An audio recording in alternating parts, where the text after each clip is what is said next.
Hey guys, today we'll be learning automation, specifically Zapier. Zapier is a tool which lets various other APIs speak to each other. Okay, so why are we exactly doing this? In our day-to-day life, we are using so many APIs, so many tools, isn't it? Like we use Google Calendars, we use Google Docs, G Drive, Asana, Trello, Mailchimp, OneDrive, so many tools. Woodpecker, or any tool which is very much specific to your client. Okay, so at a major part of our job would require us to get data from a tool or an API and move that data to another, isn't it? For example, if you're running FB ads, okay, so then what do you do? All the leads which you generate from those FB ads, you may be maintaining a sheet. You might be copy pasting those leads into a Google Sheet or a spreadsheet so that your sales team can contact them. Okay, or you could be managing your project on Asana and maybe getting data from Asana and then updating Google Sheet for the status of your project to send it to your higher management or something like that. Okay, so don't you think that all these manual steps should be eliminated? So yes, we can eliminate all these manual steps using these automation tools. Okay, one such tool which I really find it useful is Zapier. Okay, and then there are few more other tools which I'm not covering in this session, but I would like you guys to explore. The other tools being if this, then that. Very interestingly, as the name suggests, here you can easily make two apps interact with each other. So whenever something happens in this tool, then do this. It is as simple as that. Very easy tool. You can learn it in 15 minutes if you want to. Okay, so please do explore this tool. Another tool which has got few more complex features wherein you can even add a little bit of logics, if else conditions, etc. is Integromat. Okay, again, very interesting, but a tad complex. Okay, so you can obviously explore it in your free time. So please do explore Integromat and if this then that tool whenever you find time. As a part of this session, I'll be explaining you this tool called Zapier. Okay, it is almost an industry standard now. Everybody, whenever they speak about automating between different tools, they say that it has to be done by Zapier. It's a tad costlier, but companies who are working with various tools, bigger companies, not even bigger companies, if they have enough of work which gets done in various tools, it's smart to use Zapier. Okay, Zapier has 14-day free subscription, in which you can explore all the features available. So I would like you guys to sign up and use those features. Okay, so as a part of today's session, I'll be explaining you Zapier. So you have to sign up for Zapier, but as I already have an account, I'll just log in into Zapier. Okay, so yes, this is how the Zapier looks like. Let me log in into my account.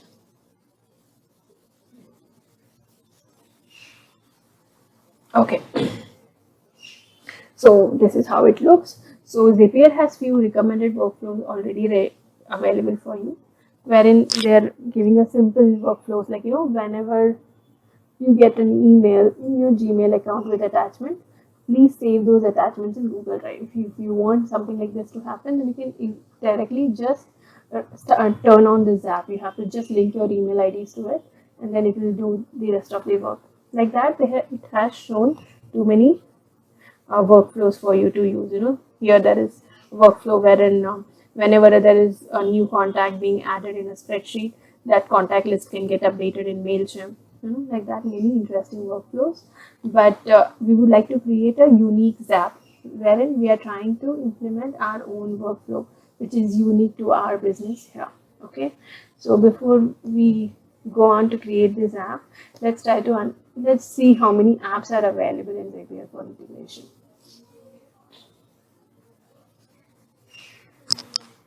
So if I go to explore, I can see a list of all the tools which are available. See, I hope you can see any of the tools which are already using being present here already.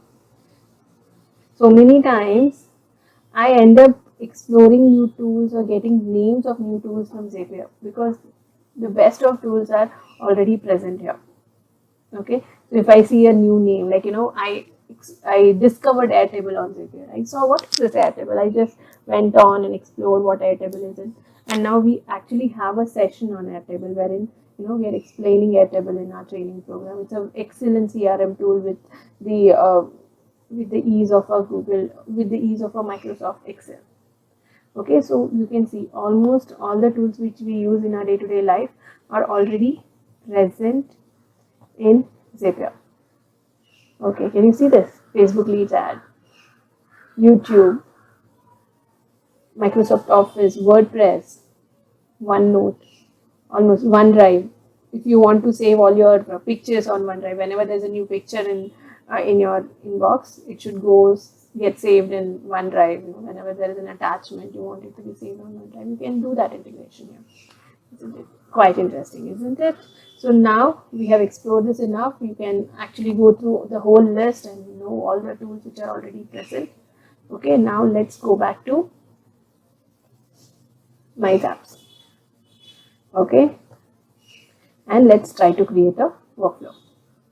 Before we start creating this app, let's try to understand what is the workflow which we are trying to implement here. So as a part of this training program, I've created a simple Google feedback form.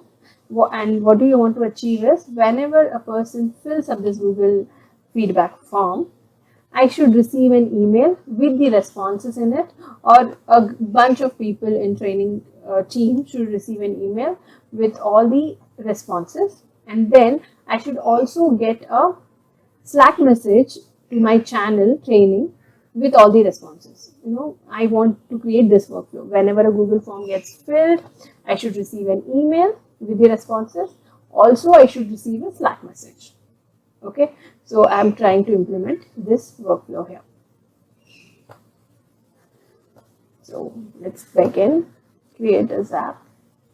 As soon as you create a Zap, you should name it so that you don't get confused with the other Zaps which you have already created. Maybe my Zapier could be Google Form to email to Slack. I'm just writing all the whole workflow here. All right. So before we create this app, we have to understand what is a trigger. What do you understand by the term trigger? Trigger is actually any event which occurs. What is the event which should occur so that an action should take place? We should always understand what are the triggers in our workflow before we start creating this app. In our example, whenever a Google form is submitted, an email is sent, a Slack message is sent. So the trigger here is Google form submission. So what is my trigger? Google form, isn't it? So I'll just select Google form. And what is the trigger event? Whenever a Google form is submitted, what happens whenever I submit a Google form? A new row gets created in response spreadsheet in the background, isn't it? This is what happens. Whenever you fill a Google form, a new row gets created in your response spreadsheet. Okay. So what is the trigger here? The trigger is whenever there is a new response in your response sheet. So I should select the appropriate trigger. New response in spreadsheet, right? Yes. Okay, and just select that. But do you notice that there are two trigger events which are happening, which are coming in the drop down? New or updated response in spreadsheet, or new response in spreadsheet. So here I want to use new response in spreadsheet. So please, let's try to understand the difference between triggers here. This is the point where many people make mistakes. Okay. So what they end up doing is, when they actually need a unique response every time and not an update.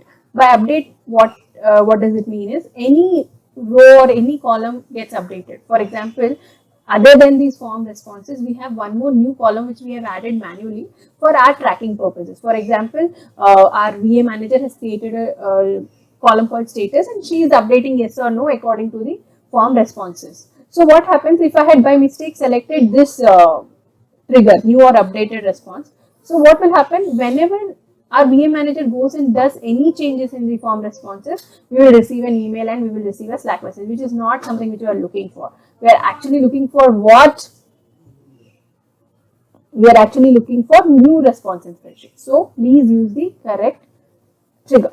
Okay, I have selected the trigger event to be new response in spreadsheet. Now continue. So now we have to link our accounts here. So I'm linking my email ID so that the Google form can be accessed. Just go to continue. Now I have to choose my spreadsheet.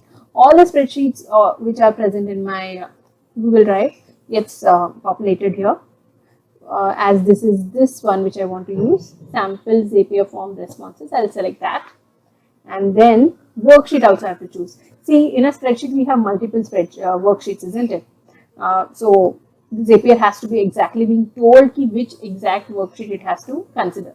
So the worksheet is form responses 1. So I'll select the appropriate worksheet. That is done. Now what I can do? I can click on continue.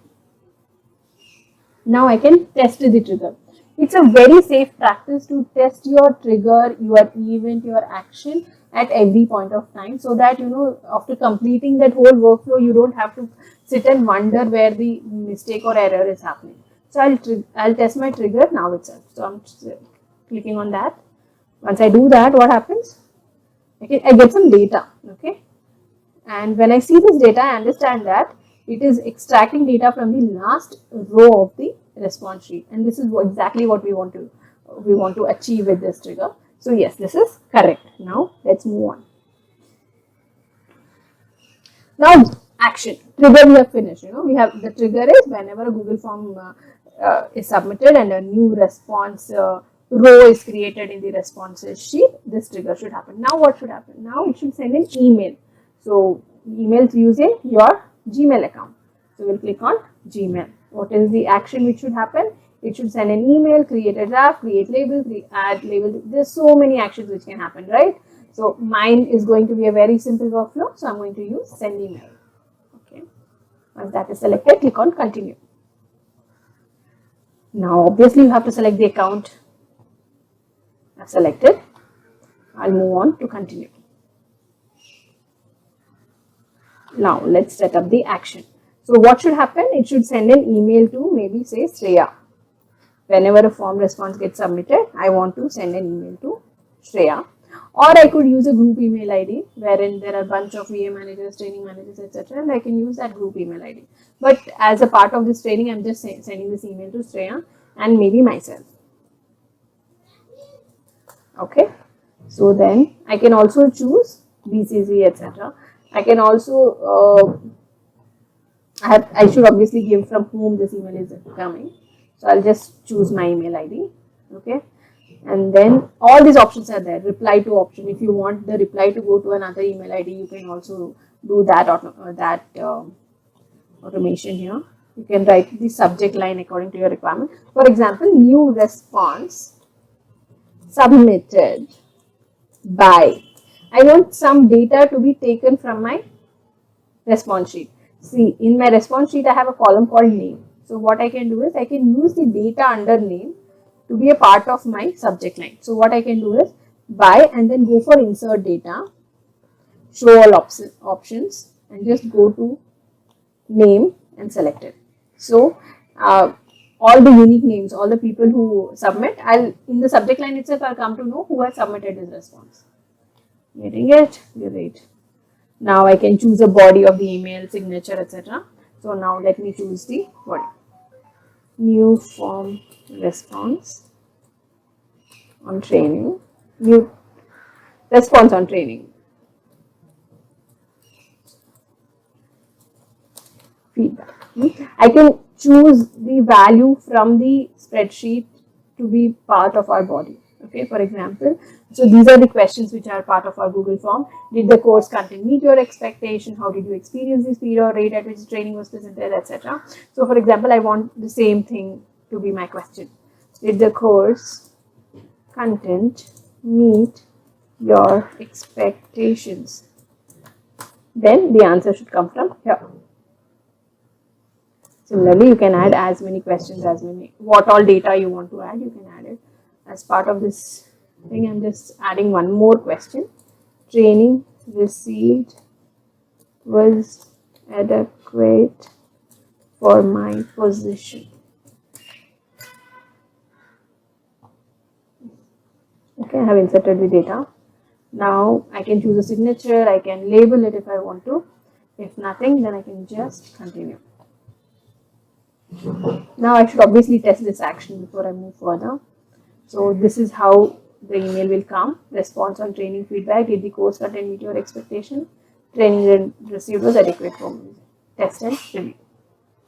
If there are any error messages, then you have to go and get those error messages cleared. As there are no error messages, we can move ahead. I can turn on this app and just test this integration, or I can add one more step.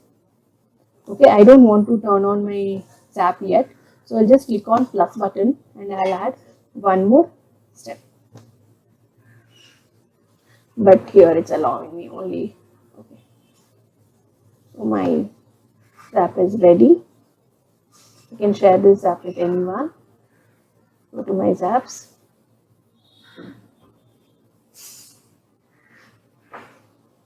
It's on now. So now let's fill this Google form and see if I'm getting an email.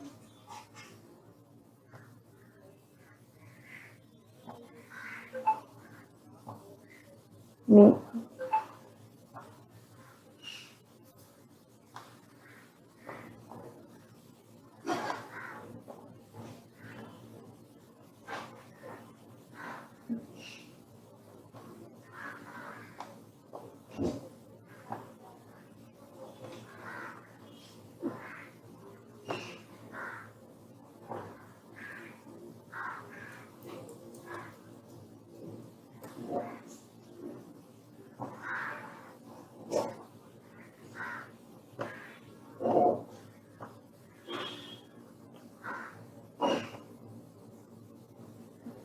So I'm going to fill out this form. As part of our training, I'll just fill this form. The course maybe, okay, say maybe 3. We have integrated only first and third question, so we can expect only the first and third answer to be present in our email. Name, start the testing. Okay, could be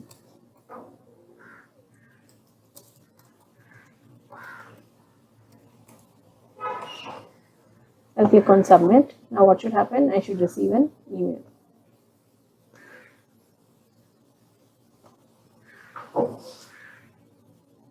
We'll have to wait for some time so that this app runs in the background every 3 minutes. Okay, but if we have multiple zaps running, then there is something called as zap polling which happens, and according to that timeline, we will receive our emails. Okay, and I was able to do only 2 level of integration because I am using a free version of Zapier. But if I were to be using a paid version, or if I was using in the 14 days trial package, I could do more than 2 level of integration. 4, 5, 6 level of integrations also can be done. Okay. Let me see if I have received the email. I'm yet to receive the email.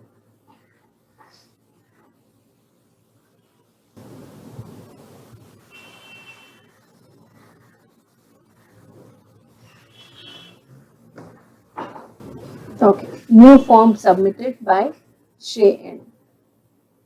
See, response on training feedback. Did the course content meet? No.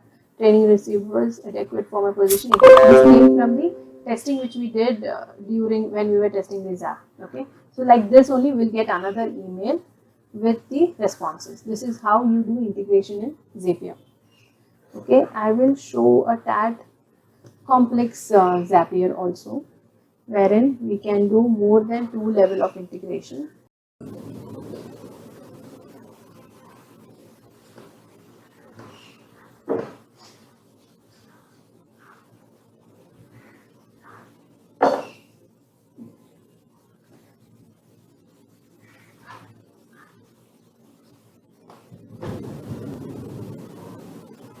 So these are the various. In a paid account, you can create a Zapier as complex as this. See, trigger, action, action, action with conditional paths. 4 level of integration has happened here. Getting it? So you can even create paths. Like, you know, when we were doing programming, if you remember, if you have ever done programming, we have this if else condition. Like, you know, if something happens, then do this, or else do this, isn't it? If else. So we also have if else conditions present here, and we also have something called as path. Step 1, step 2. Step 1, do this. Step 2, do that.